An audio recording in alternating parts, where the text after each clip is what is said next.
one of the things that struck me about the homily, actually, is that those of us who know him, Cardinal Re he's a lifer. You know, he's given his whole life in service to the Vatican, and probably representative of a certain personality type that would have occasionally found Pope Francis a bit of a shot to the system. And so to hear that tribute, and especially, and then the phrase I love so much, that tribute to the Pope's great spontaneity. I mean, I will guarantee you there were times when, for Cardinal Re and some of his brothers in the Roman Curia, that spontaneity made them ground their teeth. But I think today he was saying, now I get it.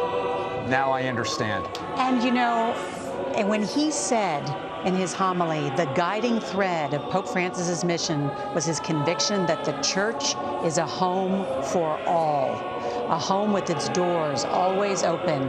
The crowd erupted. Yeah. Because that inclusivity is the hallmark of his papacy. Well, it was absolutely clear to me, as we gauged the crowd response this morning, that Pope Francis's message obviously has resonated with these folks, because every time they erupted, it was because Cardinal Re had hit a core point of the Pope's legacy, whether it was that message of inclusion, but his witness on behalf of migrants and refugees, his witness on behalf of the environment, his opposition to war.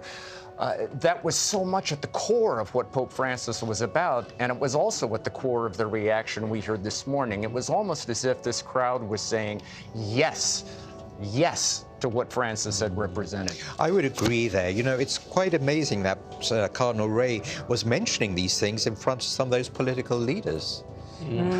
Build bridges, not walls. Particularly the mention of the border, the U.S.-Mexico border visit with President Trump there. Let's bring in Delia Gallagher.